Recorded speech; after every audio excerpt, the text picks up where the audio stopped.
പൂച്ചോലമാടി എന്ന സ്ഥലത്ത് കുഞ്ഞാല മുസ്ലിയാർക്ക് അറിയാം. അതിന്റെ അടുത്തുള്ള സ്ഥലത്ത് മൂപ്പര് പള്ളിക്കല ഖത്തീബും മദ്രസ സദറുമായിരുന്നു കുഞ്ഞാല മുസ്ലിയാർ ജോലി ചെയ്തത്. പൂച്ചോലമാട്ടിന് ജമാഅത്ത് ഇസ്ലാമിക്കാരാണ് പള്ളി നടത്തിയിരുന്നത്. ഖുതുബ പരിഭാഷയായിരുന്നു. സുന്നികളും ജമാഅത്തുകാരും മുജാഹിദും എല്ലാവരും ആ ജുമാഅക്ക് പോകും. അവിടെ എം ബഷീർ മുസ്ലിയാർ വന്നു വയലിന് വേണ്ടി. അയാളെ കൊണ്ടുവന്ന് വയൽ പറഞ്ഞ അയാളെ നാടിനടുത്താണ്. വയലിൽ അദ്ദേഹം പറഞ്ഞത് ഖുതുബ പരിഭാഷ പാടില്ല, തെറ്റാണെന്നുള്ള കാര്യങ്ങളാണ്. പാടില്ല. അങ്ങനെ ജനങ്ങളിടയിൽ ആശയക്കുഴപ്പമുണ്ടാക്കി. ജനങ്ങൾ കുഴപ്പത്തിലായി. വഴക്കും വക്കാണവുമായപ്പോൾ അവസാനം അവർ ചർച്ചയിൽ തീരുമാനിച്ചു കണ്ണിയത്തിന്റെ ഫത്വ സ്വീകരിക്കാം, മധ്യസ്ഥം സ്വീകരിക്കാമെന്ന്. അങ്ങനെ തീരുമാനിച്ചു. ഒരു ബുധനാഴ്ച കണ്ണിയത്തിന്റെ അടുത്തേക്ക് രാത്രി വരുന്നു. ആ ബുധനാഴ്ചയുടെ തലേ ദിവസം ചൊവ്വാഴ്ച രാത്രി പതി അബ്ദുൽ ഖാദർ ഇ.കെ. അബൂബക്കർ മുസ്ലിയാർ കണ്ണിയത്തിന്റെ അരിയത്ത് വരുന്നു ഉമ്മത്തൂരിലേക്ക്. അന്ന് ഉമ്മത്തൂർ സഖാഫത്തുൽ ഇസ്ലാമി അറബി കോളേജിലെ പ്രിൻസിപ്പാളാണ് കണ്ണിയത്ത് അഹമ്മദ് മുസ്ലിയാർ. അതിന് തൊട്ടടുത്തുള്ള പാറക്കടവ് താലീം സുബിയാൻ സെക്കൻഡറി മദ്രസയിലെ സദർ മുദരിസാണ് ഞാൻ. രാത്രി കണ്ട് എന്റെ അടുക്കൽ കുട്ടികൾ വരുന്നു. നിങ്ങളോട് പള്ളി ചെല്ലാൻ പറഞ്ഞു, ഉമ്മത്തൂർ ചെല്ലാൻ പറഞ്ഞിട്ടുണ്ട്. ആര്? ബീരാൻകുട്ടി മുസ്ലിയാർ. ബീരാൻകുട്ടി മുസ്ലിയാർ എന്ന് പറഞ്ഞാൽ ഞങ്ങൾ അബ്ദുറഹ്മാൻ നഗർ പഞ്ചായത്തിലുള്ള ഒരു പണ്ഡിതനാണ്. ഒരു ദൈവബന്ധു തഹസീലാണ്, പണ്ഡിതനാണ്. എന്താ സംഭവം എന്ന് ചോദിച്ചു. ഇ.കെ. അബൂബക്കർ മുസ്ലിയാർ വന്നിട്ടുണ്ട് എന്തോ ചർച്ച ചെയ്യാൻ വേണ്ടി. അപ്പൊ ഞാൻ ചെന്നപ്പോ അദ്ദേഹം നിലത്തിരിക്കുകയാണ്. കണ്ണിയത്ത് അഹമ്മദ് മുസ്ലിയാർ കട്ടുമ്പ കിടക്കുകയാണ്. ഞങ്ങൾ തൊട്ടടുത്ത റൂമിൽ ഇരിക്കുന്നത് അയ്യന്തൽ ഉണ്ടാക്കിയ ഒരു കുഞ്ഞബ്ദുള്ള മുസ്ലിയാരുണ്ട്, അവിടുത്തെ വൈസ് പ്രിൻസിപ്പാള്. ഒരു ബഷീറുദ്ദീൻ മൗലവി ഉണ്ട്. കക്കോവുകാരനുണ്ട്, സയ്യിദ് മരക്കാർ, അബ്ദുൽ ഉലമക്കാരൻ സയ്യിദ് മരക്കാരുണ്ട്. ഈ ബീരാൻകുട്ടി മുസ്ലിയാരുണ്ട്, ഈ ഉള്ള ഞാനുമുണ്ട്. ഞങ്ങൾ 5 പേരുണ്ട്.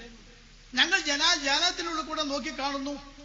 ഇ.കെ. അബ്ദുൽ മുസ്ലിയാർ പറഞ്ഞു കൊടുക്കാൻ നാളെ ബഷീർ മുസ്ലിയാരും ചെറുക്കാരും ഇവിടെ വരും. അവിടെ ഖുതുബ പരിഭാഷയായിരുന്നു, ജമാഅത്തുകാരാ നടത്തിയിരുന്നത്. ബഷീർ മുസ്ലിയാർ വയലിൽ പറഞ്ഞ അവിടെ ഒരു കുഴപ്പത്തിലായിട്ടുണ്ട്, ഇവിടുത്തെ മധ്യസ്ഥമാണ് സ്വീകരിക്കുക. ഓല് വരുമ്പോ ഖുതുബ പരിഭാഷ ഹറാമാന്ന് പറയണം. കണ്ണിയത്ത് പറഞ്ഞു ഞാനത് പറയില്ല. ഷാഫി ഫിഖ്ഹിൽ ഖുതുബ പരിഭാഷ ഹറാമാന്ന് കിട്ടൂല. ഷാഫി മദ്ഹബിലും നല്ല ഫിഖ്ഹിലും നല്ല ഒരു ഫിഖ്ഹിലും കിട്ടൂല. അതുകൊണ്ട് ഞാനത് ഒരിക്കലും പറയില്ല. ഇതെത്ര പറഞ്ഞിട്ടും ഇ.കെ. സമ്മതിക്കുന്നില്ല. ഇ.കെ. പറഞ്ഞിട്ട് കണ്ണിയത്തും സമ്മതിക്കുന്നില്ല. അവസാനം ഒരു കവർ എടുത്ത് കൊടുത്തു, ഒരു ചുവന്ന കവർ. ഇതെന്താന്ന് ചോദിച്ചു. അത് പൈസയാണ്, കായാണ് എന്നാണ് പറഞ്ഞ വാക്ക് പറയാൻ. കായാണ്. എത്ര ഉണ്ട് എന്ന് ചോദിച്ചു. 50 ഉറുപ്പ്യ ഉണ്ട് എന്നാണ്. അത് വാങ്ങി തലേന്റെ വീട്ടിലവിടെ വെച്ചു. എന്നിട്ട് വന്ന ഇങ്ങോട്ട് പറയാ, അത് ഞാനോട് പറഞ്ഞു കൊടുക്കാം. അല്ലാണ്ട് ഖുതുബ പരിഭാഷ ഹറാമാന്ന് ഞാൻ പറയില്ല. ഈ എന്താ പറഞ്ഞു തരുന്നത്, അത് ഞാനോട് പറഞ്ഞു കൊടുക്കാം. ശരി, അങ്ങനെ പറഞ്ഞാൽ മതി എന്ന്. അപ്പൊ പറയാ, ഒരു നാട്ടിൽ ഖുതുബ അറബിയിൽ ഓതുക എന്നുള്ളതാണ് അസ്ല്. ആ അസ്ല് ചെയ്യണം എന്ന് പറയുന്ന ആൾക്കാരുള്ളപ്പോൾ അവിടെ പരിഭാഷപ്പെടുത്തുക എന്നുള്ളത് അസ്ലിന്റെ മേൽ ഗസ്ബാണ്. ഗസ്ബ് ഹറാമാണ്. അപ്പൊ ഗസ്ബ് എന്ന് പറഞ്ഞാൽ എന്താ? പിടിച്ചൊരിക്കൽ. പിടിച്ചൊരിക്കൽ ഹറാമാണ്. അപ്പൊ എന്താ പറഞ്ഞത്? ഖുതുബ പരിഭാഷ ഹറാമാന്നാ?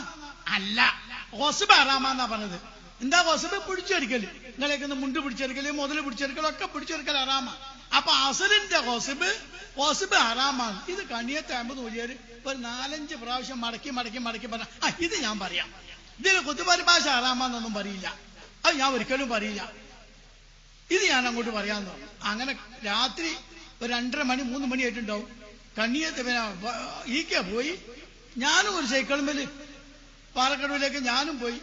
പിറ്റേന്ന് നേരം വെളുത്തു. ഒരു 10:30 മണിക്ക് ഞാൻ റോട്ടുമേൽ ഇങ്ങനെ നിൽക്കുമ്പോ ബഷീറും മുജാഹിദും പാർട്ടിയും വരുന്നുണ്ട്. ഞാൻ എനിക്ക് അറിയുന്ന ആൾക്കാരായിരുന്നില്ല. ചെറൂർ എന്റെ അടുത്ത നാടാണ്. നിങ്ങൾ ഖുതുബ പരിഭാഷ ഹറാമാക്കാൻ വരികയല്ലേ എന്ന് ചോദിച്ചു. എന്തേന്ന് ചോദിച്ചു. അല്ല, എന്നാലും ഇ.കെ. അവിടെ വന്നിരുന്നു, ഇങ്ങനെയൊക്കെ കണ്ണിയത്തിന് പഠിപ്പിച്ചു കൊടുത്തിട്ടുണ്ട്, ഇതാണ് സംഭവം, ഹറാമാന്ന് ഞങ്ങൾക്ക് കിട്ടുള്ളൂ, ഖുതുബ ഹറാമാന്ന് പറയുന്നു. അപ്പൊ ബഷീർ വലിയ ഒരു എന്താ അങ്ങനെ എന്താ പറഞ്ഞതെന്ന് വെച്ചാൽ ഖുതുബ ഇന്നലെ ഇ.കെ. മന്നിന്നൊരു കഥ പറഞ്ഞതാ ഞാൻ. മൂപ്പരെ പിന്നെ അതിന്റെ അവസ്ഥ പറയാനില്ലല്ലോ. മൂപ്പർ അങ്ങോട്ട് പോയി അതേ രൂപത്തിൽ തിരിച്ചിങ്ങോട്ട് പോന്നു. ഇപ്പൊ എങ്ങനെയുണ്ട് എന്ന് ചോദിച്ചാ. ഇത് കഴിഞ്ഞു.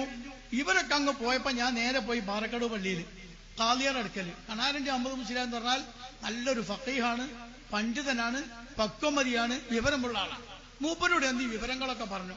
പക്ഷെ മൂപ്പര് പറഞ്ഞ വിവരം ഇപ്പൊ നിങ്ങളോട് ഞാൻ പറയുന്നില്ല. പടച്ചോനയിലും പരലോകത്തിലും വിശ്വാസം ഒരു കൂട്ടർക്കുണ്ടെങ്കിൽ സോദര ഇമ്മാതിരി വർത്താനം ഒരു നാടൻ പറയില്ല. എന്നിട്ടല്ല പണ്ഡിതൻ. അള്ളാഹുവിലും പരലോകത്തിലും വിശ്വാസമുള്ള ഒരുത്തനാണെങ്കിൽ ഈ വർത്തമാനം ഒരു നാടൻ പറയില്ല, വിശ്വാസമുള്ള ഒരു നാടൻ പറയില്ല. എന്നിട്ടല്ല ഇവർക്കൊക്കെ വിശ്വാസം ഏതിലേ ഉള്ളൂ?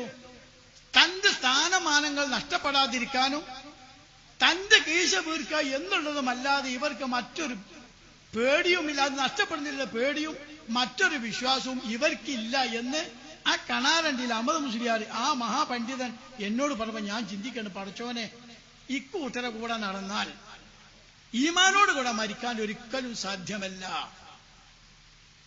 ഒരിക്കലും സാധ്യമല്ല. ഇവര് പറയും പോലെ കേട്ടു നടന്നാൽ. പിന്നീടാണ് ഞാൻ എന്ത് ചെയ്തത്? ഗ്രന്ഥങ്ങൾ ശേഖരിക്കൽ തുടങ്ങിയത്.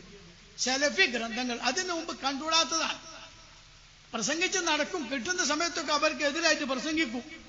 മുജാഹിദുകൾക്ക് എതിരായിട്ട് ഒരുപാട് പ്രസംഗിച്ചിട്ടുണ്ട്.